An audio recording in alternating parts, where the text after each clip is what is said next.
蚊一份，買嚟滾湯都得喎。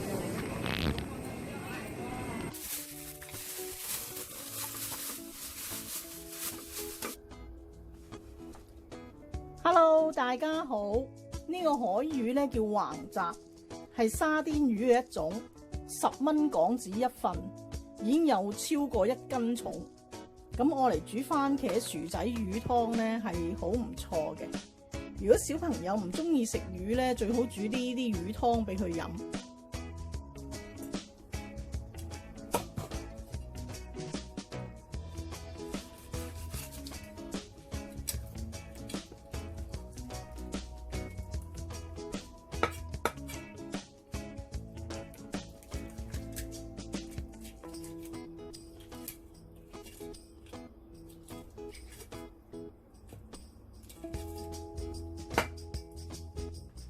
呢個魚咧去咗魚鰓同埋內臟，咁唔需要去鱗，因為呢啲肉咧陣我哋都熬成湯，咁就唔要噶啦。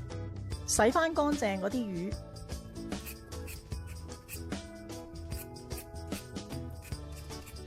呢個番茄如果你唔中意食皮咧，你可以先去咗皮先。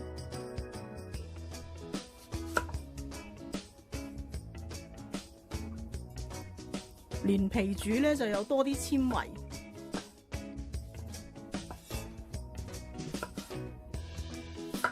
個薯仔咧，我哋要切細粒，因為滾湯個時間要短啲。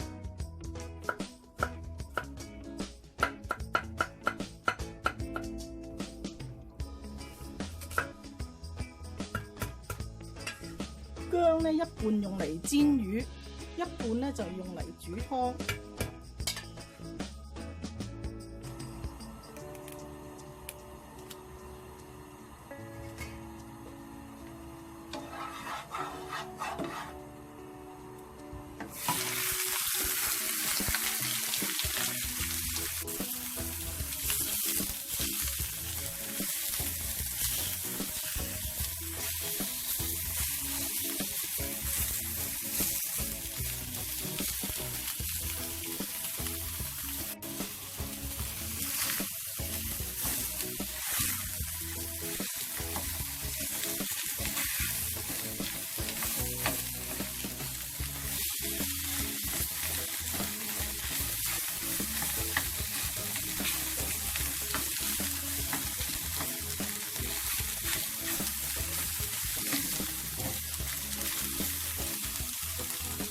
魚煎香嘅時候咧，我哋要加熱水。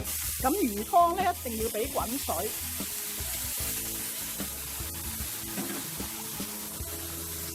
俾滾水咧佢先會奶白色嘅。我哋煮佢5分鐘，咁記得加一片薑落去。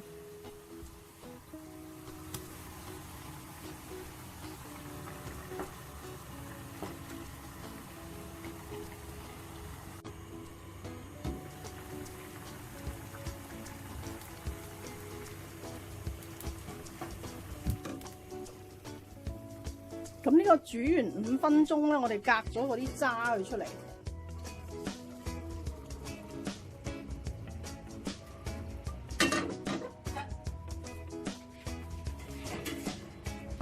呢個渣咧就再煮一次，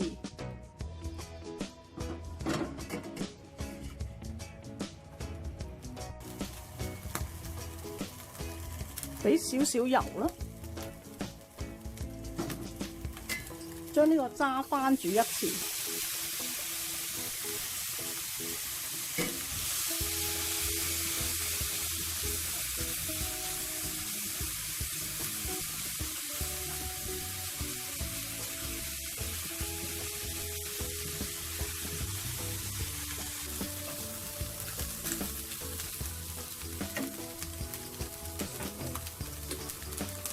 再加入一次滾水。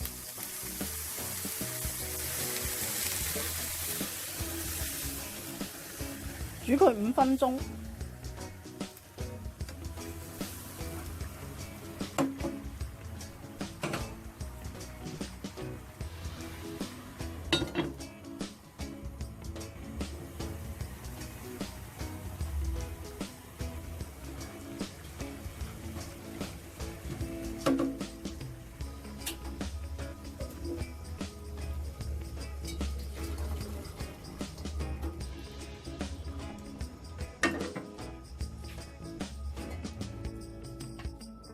嗱，呢啲湯而家都好奶白，咁呢啲渣就可以抌咗佢。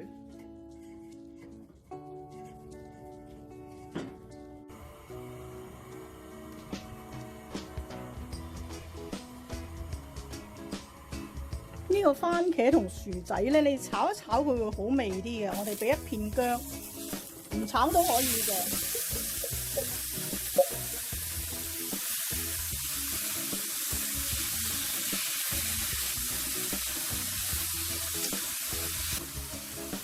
呢個魚湯，如果你有小朋友或者老人家飲咧，你可以再用啲細嘅格西格一格。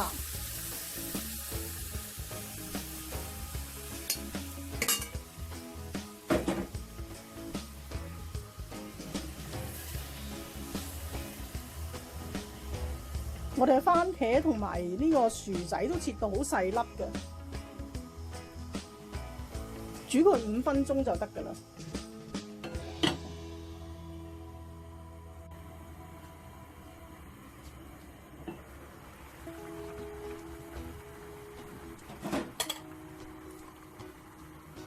落返適量嘅鹽調味。